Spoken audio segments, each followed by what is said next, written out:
All right, so this is the EDU, and this is the rubric from the EdTPA that we have to do, and this is how you're being graded, not by just me, right? This is the assignment that we're doing that's being graded for your EdTPA standards, right? So the requirement here, and it shows you that we're doing the Alabama Quality Teacher Standards over here, right? It's matching each one of those.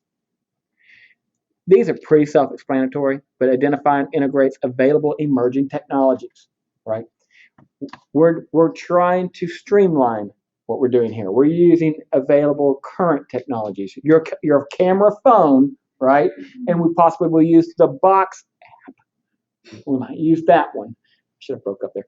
But the Box app is one that we could utilize to get this done. All right, so moving along. Here's your points, and the Troy candidate does not show the indicator, right? Well, that's pretty obvious. Identifies technology resources to support instruction. Rubrics for me are really simple.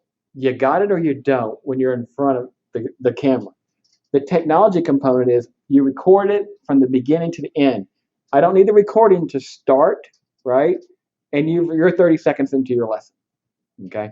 So you may have it happen where Box may have a lag. So pay attention that you have a beginning to end component. The second thing is watch lighting. Like in here, if you did it, you need that light on, okay? Because it's going to get dingy and dark. I do recommend wherever you make your video, make 1 minute first and then see what it looks like. Don't make your whole 10-minute video and think it's right. You need to go and watch for lighting, sound. You need to hear the sound, see if it's clear and concise. If it's muffled, it doesn't need to be. So I'm looking for sound, I'm looking for light, I'm looking for clarity, okay? If you have language errors, fix them. Watch for ums and speech patterns that are annoying that you don't know you have, okay? So you're looking for the ums. If you get nervous, ums come out of people's mouths a lot, right? And just talk. I'm serious. If you calm down and relax and get through it, it's okay. Practice. Do a couple at home like this. If you start doing the screencastifies after about the 10th one, you're fine, okay? So these are the credentials or the standards that we're covering all the way down. And we're making sure we use technology to cover the content areas. So if you're going to make a PowerPoint, and I do recommend you doing that, the Screencastify one you did, you could use the same PowerPoint to do a lesson, okay, and do it in front of the screen. You're not near as nervous if you have an aid with you, if you have an example. I've had people say, can I do a formative assessment? If you have 2 other people, technically you could do a Kahoot. They could be your students, but it needs to follow a lesson plan area. So that wouldn't be a bad idea, but it can't be the only thing you do. You understand? So some people are thinking out loud going, oh, I could use Alabama Virtual Library. I could just cover going into that and looking at the content. Like I love that Pebble Go when we did the Helen Keller activity. So if you want to do that activity, it kind of just makes it easy for you. You know, it fills the air because you're like, crap, I got to talk for 10 minutes, right? So if you can fill the air by looking at what's on the screen, that helps you. Don't put everything on the screen either. Y'all hate it when y'all, you know what I'm saying. People will be reading PowerPoints verbatim. That's terrible teaching at any level. So they're only there to help you. Y'all know that? The secret of a PowerPoint is the stem in front of you is just a benchmark. That, oh, got it. You're ready to go. So always just write enough to help the learners, but it's more of a guide for you. Okay? So you see that the standards are right here. The Troy can, you know, the point totals are right there. It's going to be 1, 2, 3, 4, 5. This is 20 points. Out of our 100, this is 20. I know, everything's been 5. This one's 20. This is 4. Okay? Because it's the EdTPA component, it has to carry a lot of weight. So this is technically the largest thing we have. This is more than the final we have. The final's only 10%. So this is the biggest thing we do. And it has to be done by December 1 so that I can get you a full grade to tell you what your averages are as you go into the finals. It's going to be covering everything we do, but it's also going to have a little bit to do with the SAMR model, substitution model. It's going to be some theory. We're going to go over the theory of education and technology and how it's integrated. And so that's going to be the only part that's going to have some meat to it. So it'll be like an actual test? An actual test, right? Can you my only actual test? Right? Yes, ma'am.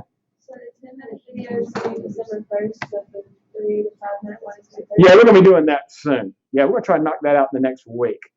But I'm thinking the December 1, that's a month away. When is our final? December 1st? No, our finals are near December 10th, 11th, I think. You have to go back and look, but there's a date, like 9th. I'll have to go back and look, but it's on the syllabus. That day's the 7th. But sometimes night classes are the last day that you would meet before finals begin. Like before. I'd highly recommend, and we'll look at the date on this final at TPA topic. It would be encouraging if you did it before Thanksgiving. And then we'd be done with the class. And I think, no, we got to still meet, the 50% of the time. But that's what we're going to be doing, the theory. We come back the last 2 weeks, it's a theory-based component. And that's going to be for the final. I thought you were saying the final day would be done for Thanksgiving. No, I'm thinking the TPA video to get this out of your hair, and it's such a large part. We'll look at the calendar. We'll see how the next 3 weeks go. All right. And I'm debating on giving. Well, okay. Let me stop this. All right. So are y'all good with this part here? Can y'all read the rubric? Are y'all fine with this?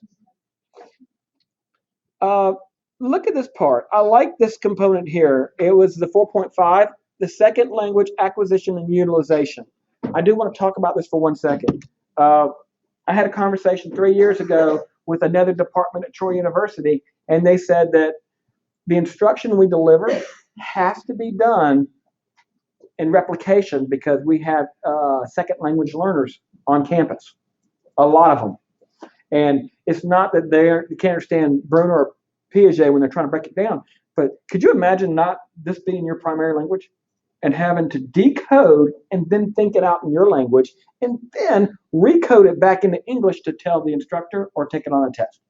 I would fail every class in every other country in the world. Do y'all know what I'm saying? Mm-hmm. So the only thing we can do is record our instruction so that a student can go and quietly in their own domain listen to the English dialect, because we have a Southern dialect here, figure out, decode it, and process it.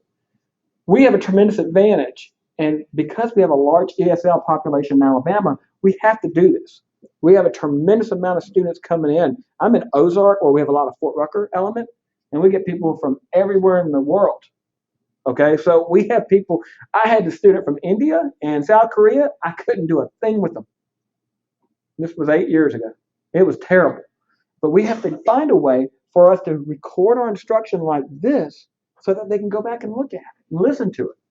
Because that they have to get it on their own terms. How about the parents? Holy moly, if the parents can't understand, and they have a more of a barrier in a lot of instances in our schools than the children. The children are becoming truly dual language. They are bilingual. I've had students that could fluidly Spanish and English. Do y'all know those people? It's amazing that sometimes, and I remember I had a student that was fluid in both.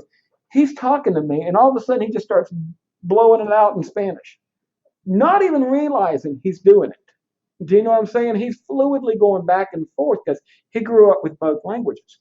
And I'm like, Roger, English. He's like, did I just do that in Spanish? It literally, and it got him. That was a 7th, 8th grader. And you'll have that in your classroom. You're going to have a lot more of that. So you got to have your instruction not only for the kids, but for the parents, because parents have got to be able to help the kids. So that part right there, that's the reason we record ourselves. That's the reason we got to make these videos. It's because the kids, they go to Khan Academy, great, but it's not you. It's not what you want in the classroom.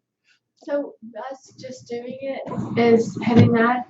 Is that? Yeah, well, this is just knocking on the door of it. Think about it. Anything you wanted to do. My wife teaches 2nd grade, right? And she's up and she's teaching a lesson. And she's doing a reading component. And she's using Reading Street and a smartboard. What prevents her from taking her phone and going, here, record this. I'm going to go over this activity. And then when she records it, she automatically puts it in Remind. It's just like Blackboard. And parents have already subscribed. So that parent that is an English struggler that is getting better, but she needs to see Miss Weldon. She can listen to her over and over. You know, that's great. because for one, they don't get that extra attention. The parents, the kids are the same way too.